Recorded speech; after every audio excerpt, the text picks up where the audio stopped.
All right, welcome back to Lost for Words with Toby and Lori. Got special guests tonight, guys. We got John Leibel from Thor, Dawn of Valor, one of my personal best friends from long days ago from Minneapolis, and we've got Josh Schwartz from the mighty Sound of Thunder. How you guys doing? Woohoo! I'm good. Doing great. I'd like to thank you again, Lori, because, not a lot of people might know this, but Lori is actually the original Dawn of Valor fan. When we did our first couple of gigs, it was like, oh, yeah, of course, we're going to have the obligatory friends, family, like people who know us personally, right? They're going to buy the CD, whatever, just because, hey, it's friends and family type stuff. Right. Lori was a complete stranger and a metalhead, and she's like, hey, I dig your stuff. I'm like, holy crap, you're actually a real, fan. Right. Wow. We like what we like, right? Yep. Well, and you never forget those people. We have one. You're their super fan Dave. We've got this guy, super fan Dave. Right. It was that exact thing. We were playing a tiny little bar show. A dude shows up, and we're like, who are you here to see? And he's like, I'm here to see you guys. We're like, what the fuck? That's never happened before. Right. That is so cool. It is great. Well, and also, too, I just want to shamelessly throw out there, too, congrats on that Kickstarter for Sound of Thunder right now, because that is fucking, fabulous. Oh, yeah. Hitting that milestone is fucking amazing. Thank you. Yeah, just an hour ago, we just passed the It Was Metal campaign, so this is now our most successful campaign ever. That is fucking fantastic. And it just goes to prove that... You guys are so awesome for doing it all on your own. Absolutely, right? I cannot begin to praise the power of the Kickstarter, the Patreons, and stuff like that. That is, if it were up to me, that's how I would do things. But it is what it is. But I'm not all of us have to answer to a Norse god. Yep, exactly. Isn't that the truth? Hey, when the boss says, "Hey, we're going with the label," we go with the label. Yeah. Well, so speaking of that, so what prompted me to get us all on this big, great conversation is the big headline, the big news is Megadeth's big headline today about Dave Ellefson and Megadeth putting out on all their social media platforms today the big thing that says, we're informing our fans that Dave Ellefson is no longer playing with Megadeth and we're officially parting ways with him. And as some of you, most of you, if you haven't heard or don't know what's going on with that, about 2 weeks ago, Dave Ellefson, it came out on all the platforms that he was supposedly doing some video chatting and what do you want to call it? Boxing the clown, wrestling with Cyclops, doing the naughty thing with his little female friend, and it wasn't his wife. And the videos got leaked somehow, and apparently the big thing was that she was supposedly, first it was she supposedly was underage, or he was grooming her, or whatever. Anyway, that being said, bad publicity for Megadeth, and now it comes out that Dave Mustaine and the powers that be have fired him. And so we kind of want to weigh in and see what you guys think of the whole situation, I guess. So, first of all, what do you think? What do you guys think? Was Dave Mustaine or the band justified in firing him from Megadeth for this transgression? So what do you think? Who do you want to go first? Either or. Go ahead, John. Go ahead, John. Age before beauty. To me, Megadeth is the almighty for thrash metal. Dave Mustaine is one of the reasons why I picked up a guitar in the first place. That being said, this is not the first time that David Ellefson has been out of the band. And I think people seem to forget that. A lot of people are getting all worked up. Oh my God, it's not going to be the same Megadeth. But it was. Again, it's not the first time he's been out of the band, Right. Did Dave write the hits? Did David Ellefson write the hits? No. The most notable bass part he ever played, did he write that? Peace Sells? No. Dave Mustaine wrote it on guitar and then showed him how to play it on bass. Right. Megadeth is Mega Dave. Mustaine. I guess that's my take on it, and call it guitar player bias. And as like with Dawn of Valor and stuff like that, the other non-Thor stuff that I do, I'm the band leader, and if that was one of my guys, I'd look at the optics of the band and go, oh, that's not going to be good for business. Yeah. And I'd say, hey, pack it up, get going. But it's just opinion. Well, and I guess that's my take on it. Right. Okay, Josh, you're a guitarist. Same question. I mean, is it well, justified? okay. So I mean, I want to give, first of all, yes, I think it's justified, and you don't even have to get into the more morally questionable aspect of it. Right. Just the fact that he sent that video of himself jerking off and it leaked. I mean, that's going to be internet memes forever. Right. He will never escape that. So just based on that alone, they are justified, 100% justified in firing him. Because if you're the other guys in the band, you don't want that following you around forever, right? Oh, hell they're going around trying to play shows, play their music, be taken seriously, and Dave Ellefson can never be taken seriously again. Right. Nope. So just on that alone, without digging into the more controversial or serious issues, yes, totally justified. And I agree with John. And also, I just point out, Megadeth's got some hit or miss albums, but it doesn't seem to have anything to do with Dave Ellefson being there or not, because the system has ruled, in my opinion. Right. And Ellefson's not on that. And some of the clunkers, by the way. Yeah, some of the clunkers did have Ellefson. So sure. Okay, so the next question, I'm the only female here, so, I mean, my opinion might be different than yours, but, all of you three being men, does Dave Ellefson's marital status matter, or whether the age, or does the lady in question, does her status matter, or her age, or her statement of it being consensual? Does any of that matter at all to any of you about his conduct or his behavior?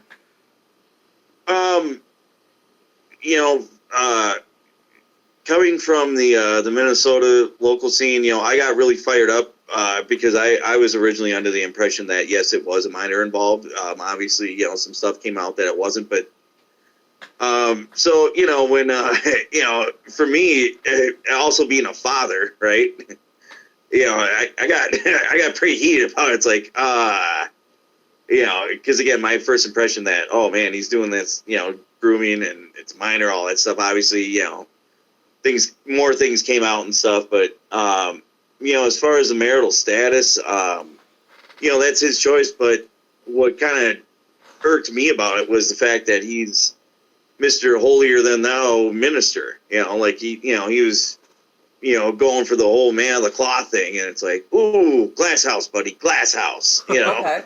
And I'm not just saying that because I'm a proud fucking atheist asshole. Right. Right. It's like, come on, man. So more from your standpoint, it's more about if she was a minor, that really heats you up, not necessarily if it wasn't. Yeah, no, like if it was a minor, like I said before, there's a guy in Minnesota where a minor thing happened, and I am so proud of our local scene that he got blackballed. Right. Okay. Josh, what about you? I mean, you're not married, so obviously, I mean, infidelity. I mean, if it was your wife, you'd be pretty pissed off. But in the history of rock and roll, I think that just unfortunately, the established answer to that is that marital infidelity doesn't really matter, right? Sadly, I agree with that, especially at that rock star level, especially if you're one of those guys who's touring in the fucking 80s. I mean, come on, Yeah, that's a norm. I totally agree. It looks bad that he's a minister and he's doing this, because it's just totally hypocritical. Agree. And another thing, this is one girl, and this got out because she, I guess, gave one of the videos to her friend, and the friend leaked it. But it's incredibly stupid on Ellefson's part. But who knows if there's more, right? Exactly. There could very easily be more if this is his thing. And, if he's what is he, 57? And no offense to like any younger women out there, but like I'm 41. The concept of flirting with like a 17-year-old girl is pretty gross to me. Yeah, it is a little sketchy. And then also like it's not, again, no offense, but like as a older, like as an adult, like you can't have a conversation, like there's something wrong that's that interesting to him that he wants to like send her jerk off videos. And like, yeah, so my understanding is that the relationship started when she was 17, or at least that's when they met. Right. So it's a problem, so the age does matter to me. And yeah, if she's 19, I guess it's legal, but it still sets off red flags. And this is the thing from Megadeth's perspective. Let's say they give him a pass now, and then next year it comes out there's 2 other girls and one of them was 16, or then everyone would be like, well, you assholes should have known. Right. Yep. There were flags flying 2 years ago, and you guys just said, oh, we're going to sweep that under the table. Then that makes them kind of, what do you call it, accessory after the fact, right? Yep. Makes them compliant, Sure.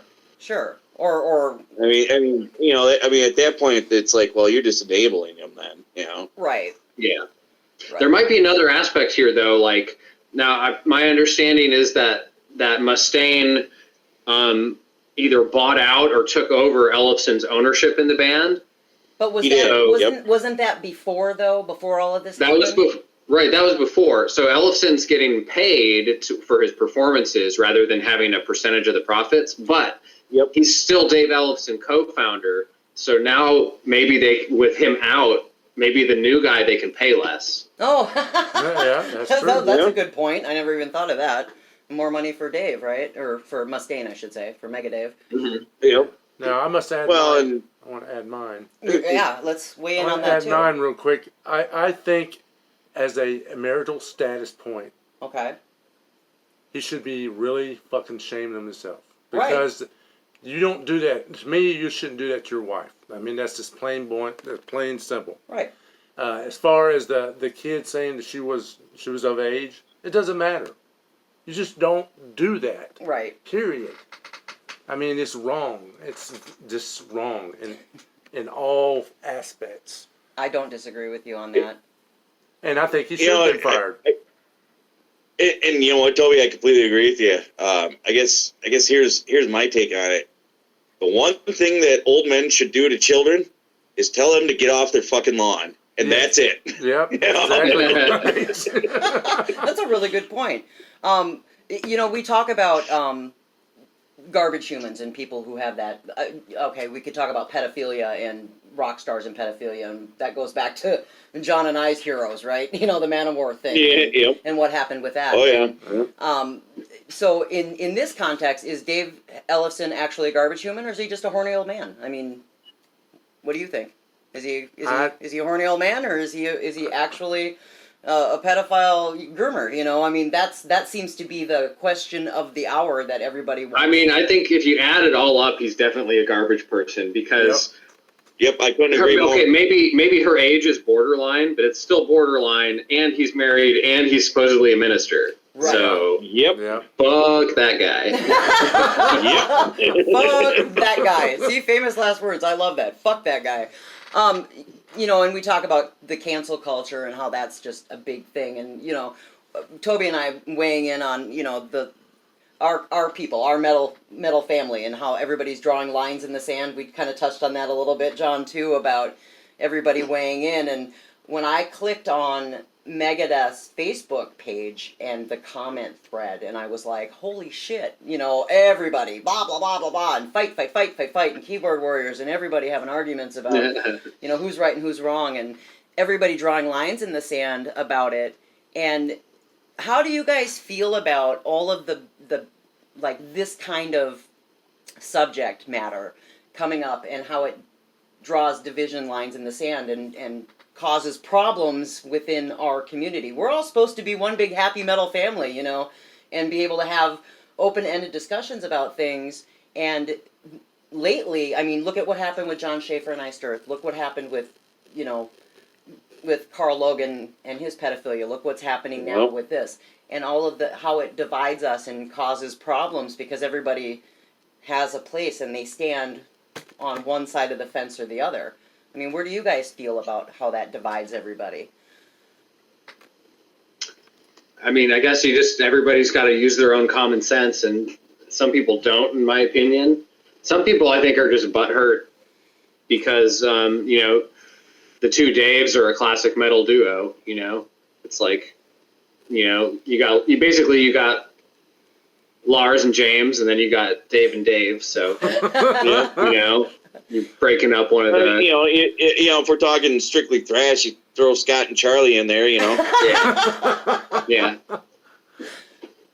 I wish one of these couples would go the other way and announce a surprise marriage or something. That would be awesome on all levels. Really, don't you think? really throw a curveball. Wouldn't that give the everybody pedophilia thing's been done. Let's hear something new. Yeah, right. Right. The pedophilia thing's getting old, and jerk off videos are stupid. Let's come up with something better. Yeah. Well, I mean, does that mean that, Alex Skolnick would be the perfect housewife because his playing is so clean and jazzy that he would keep the house that way then, too? How does that work? We're making the trash jokes. No offense, Alex, if you're listening. No, all joking aside, Alex Skolnick is fucking awesome, and I actually had the privilege of playing a festival with him. Super nice guy. Gave me tons of pointers to make me not suck at guitar, so... You're going to get hate mail for this, John, right? What did you say? You're suggesting I'm gay, pal? Oh my God, I love it. Yeah. Go ahead and delete that last line. It's funny, and that just backfired. No. Here's another thing I just thought of. Is Dave Ellefson? Is he a particularly good-looking 57-year-old man? Is he so charming and smooth? Yeah, really. He got this girl's attention because of his association with Megadeth. Exactly. So in a way, he's using Mustaine and what Mustaine created to hit on underage girls or to embarrass, So that's yet another reason why I think it's totally justified to kick him out. That's a really good point. No, that guy can get the fuck out of here. Fuck that guy. Yeah. Right. Well, and it's, I guess, in a way, it kind of sucks, I think, for a lot of us when people that you really looked up to or respected when we were all growing up and whatnot, and we thought, these are really cool, these are our heroes, and then they turn out to be assholes. They turn out to be these garbage humans that you thought were kind of untouchable, and then they turn around and do stupid things, and they have to be held accountable for them, and you're like, dude, why? Why did you have to turn out to be such a douchebag when, you could have just been a cool dude, right? Yeah, and, again, Megadeth, one of my all-time favorite bands. They're in my top 5. Mustaine is one of the reasons why I started playing, So, yeah, as a Megadeth fan, this sucks finding out, Well, and I think a lot of people felt that way about Iced Earth, and we felt that way about Manowar. Not that Carl Logan was the end-all. I mean, for me, he was just a replacement for Ross or anybody else, but... It still sucks when you find out that your heroes are actual douchebags and they're garbage people and they do stupid stuff, and you're like, yeah, but Logan didn't have any fucking phrasing. I mean, the guy was just all speed, no feel. Again, that's just player opinion. And the worst tone ever. Oh my God, yes. Thank you. I'm not alone in that. No, especially after Ross the Boss. Come on. Right. Oh yeah. God. So. Well, like I said, that it's been kind of flying around the internet for the last 2 weeks, and I've just been like, God, seriously, if you're gonna whack your willy to another girl, don't record the shit and don't send it out. I mean, that's just ridiculous and stupid. But if you're married, you have no business doing that shit to begin with. That was my take on it. It was like, seriously, come on. You can be a horny old man, and that's great, but if you've got a woman at home, there's really no point in this. Just stop it, But that was kind of ridiculous, but I was like, man, what were you thinking, dude? I mean, what a thing to do to the history of Megadeth. Megadeth fans will forever remember the day they woke up to a video of Dave Ellefson jacking off on the internet. Unbelievable. Like you said, though, what kind of legacy does that leave for them? Like you said, they can't really keep him in the band because if people go to see him, everybody's going to be like, I mean, at this point, I assume, maybe they're far enough along that now they're going to have to erase his tracks from the new album. Yeah. I don't even know. Or if not, they'll just have somebody new in starting from scratch. But you got to just hope that like they come out with a banger of an album and can put this behind them. Well, and according to what we're reading, the tour's still going to happen. Hurdle. Yeah. Oh, and then who do you think could get maybe James Lomenzo back? And you know what? That guy's actually a damn underrated bass player. He's great live. I've always liked his tone. Saw him several times with obviously Megadeth, but then with when he was doing Black Label Society as well. Just not enough people gave him any credit, in my opinion. True that. I mean, if Mustaine's got to be a stickler, so if he's got James Lomenzo up there playing Holy Wars live, he's plenty good. Oh yeah. Yeah, he's gonna hold. Well, yeah, to be able to play their material, especially any of their old stuff in general, right? Like you gotta have chops to be at Megadeth. You can't be a hack. Yeah, maybe they'll get Ian Hill from Judas Priest. Oh, there you go. Any last comments, thoughts, anything about the Megadeth debacle before I let you guys shamelessly plug your bands? Oh man. Nah. As Josh said, fuck that guy. Yep, and I said I will say, in a way, I feel sorry for him. In a way, I do feel sorry for him, but also fuck him. Yeah. No, he fucked up big, and hey, you do, you gotta live with it, I know John will appreciate this, but to paraphrase Vince McMahon, Dave Ellefson screwed Dave Ellefson. He screwed him. Dave screwed Dave. Oh, all right. So give us a quick rundown on what's going on with you, John, and what's going on in your music world. All right. Well, let's start with Thor, and it's so opportunistic that Josh is actually on this podcast with me because guess what? What? He's on the Thor album. Woo! Yeah, I played about 8 notes. Yep. So this album coming out, it's called Alliance. The title track, which I wrote, is called Ultimate Alliance. The whole point of the album was to get as many guest musicians as we could, and on that particular track, we have a hell of a lineup. So, Josh did a harmony layer for a guitar solo that was recorded by Chris Holmes of Wasp. Oh, wow. So Josh and Chris are playing together. Ross the Boss plays 2 solos on that song. I play a solo on that song. And then on vocals, we got Nina from A Sound of Thunder. Yeah, the Queen of Hell. Obviously Thor. And then Ty Christian from Lords of the Trident. Damn. Yeah. All friends here. Yep. And Ted actually just sent me a preview of the video today when I was taking Beverly for a walk. That stroller walk, Lori, when you were asking me if I wanted to come on, I was like, "Oh yeah, I just got to finish this walk with Beverly, and I'll talk to you in a bit here." Yeah. Right after I sent that to you, my Gmail blew up, and Ted's like, "Here's a preview of some of the video." I was like, "Oh, guess I'm not going green for screen. That walk. We're doing effects and stuff." So yeah, I'm pretty damn happy about that. Some of the other guest musicians that we have on it, John Gallagher from Raven, he's on a song that I wrote about the Muscle Rock Festival in Sweden, which is an amazing festival to play. The promoter Jacob Hector is just one of the coolest dudes you will ever meet in your entire life. Talk about a guy who knows how to take care of bands and just be a cool dude to hang out with in general. Not like some promoters from Minnesota that I get into with on the internet. Hey, we won't mention any names. We will not mention names. But then we also have our other guitar player, Matt Hamilton, who plays in the thrash band Hex Vorces with our drummer, Tom Croxton. He wrote a song, and he got Bjorn from Soilwork and Night Flight Orchestra to sing on it. Dear gods. And he used both voices. He did his clean stuff Night Flight style, and then a couple parts he did the growlings. I was like, ooh, that's interesting. Yeah, and the riffs are great. Matt really did write a great song with that.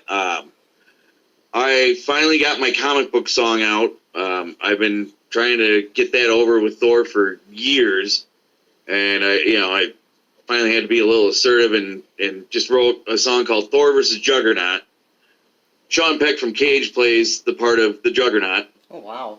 And then Jaden from Dawn of Valor does some of the Thor character, and then Thor himself obviously is on it as well. So that's cool. That was a pretty fun one to do. And then we have some of the Canadian guys like Danko Jones and stuff like that. They were on some of the tunes that Thor's other guy Kevin Swain wrote. But then we also got the guys from Traveler, the guys from Road Rash to play on a couple tunes. Yep. The guys from Road Rash, they actually played on a tune that Ted wrote. Neil Turbin, the old singer from Anthrax, sang on one of the tunes. There's all kinds of dudes on it. So it's a fun one. So we're doing a CD and vinyl with it, and then I'm also in the process of doing some new DOV material with Jaden and Ted. Awesome. And that's going along. Yep. So that's a lot of fun. And then a while back I did a non-metal tune for my wife, and the fun part about that was I got to play with a keyboard player who actually played my wedding. Can't mention his name because he wanted me to keep it pretty low profile, but you do some creeping, you'll figure out who it is. I'll just say it's a pretty big piece of news, so I'll leave it at that.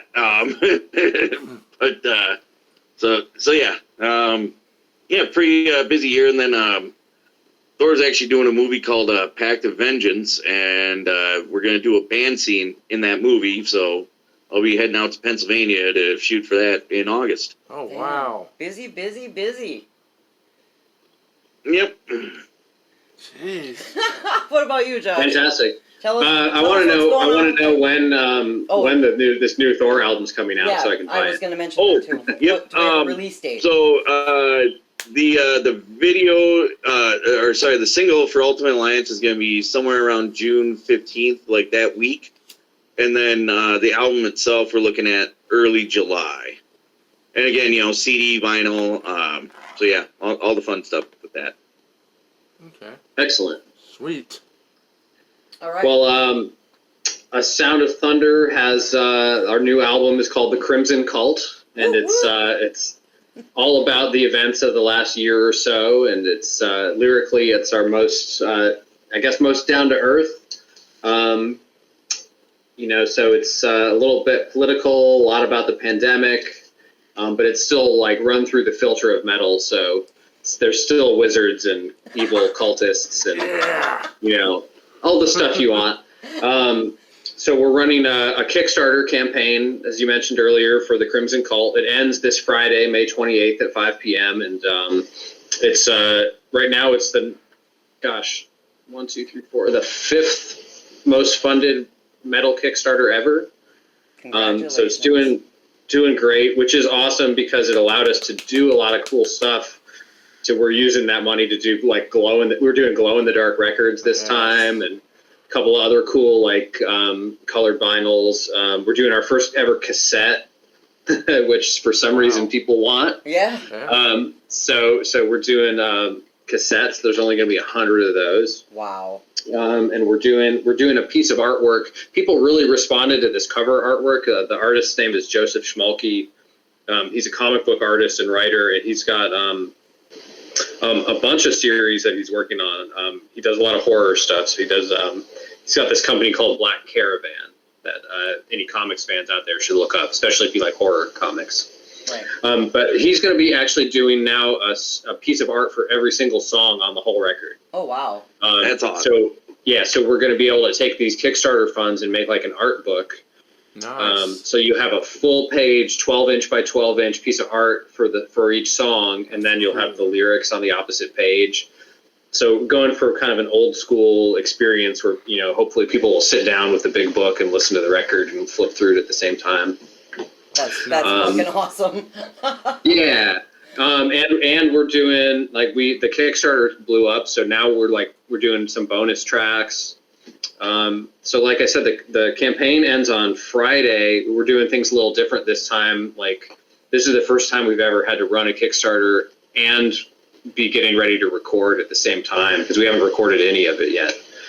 So the Kickstarter is going to end. It takes a week or two for the funds to clear, and the money is going to arrive just in time we're going in the studio like 2 weeks after the Kickstarter ends, and we're going to do it old school, all in one shot in 2 weeks. Wow. Working on it every day for 2 weeks. Yeah, and that's the plan. So I think it'll probably be around Halloween when it'll come out. That seems right with the Evil Cultists on the cover and the glow in the dark record. Halloween. Right. Perfect timing. But we're hoping to start putting singles out in July. So do a few more advanced singles this time. So so it's going to be busy, and then we've got our own comic book project in the works that was supposed to be out already, but we delayed that because of the pandemic. So hot on the heels of the Crimson Cult will be a new concept album and comic book thing. Nice. That's crazy awesome. As someone who's probably backed their Sound of Thunder's Kickstarters in the past, if you haven't, or you're on the fence about kicking in for it, this band delivers the goods. Oh, Absolutely. You get everything that you expect and more. Talk about a band that really puts in the work for their fans. That is a Sound of Thunder. Absolutely. So you really gotta, if you're on the fence about kicking in or something, do it. Trust me. Take the word from the guy from Thor. He knows what he's talking about. Shameless plug from all of us. We agree wholeheartedly, but we can't thank you guys Appreciate enough though for spending time with us, talking about everything under the sun and kicking in on our Megadeth thing tonight too. So this was a lot of fun. So thank you. Appreciate it. Thanks for having us. Yeah, we appreciate it. Yeah, thanks for having us. Yeah. Cool. All right. Well, we'll talk again soon. So thanks again. Appreciate it.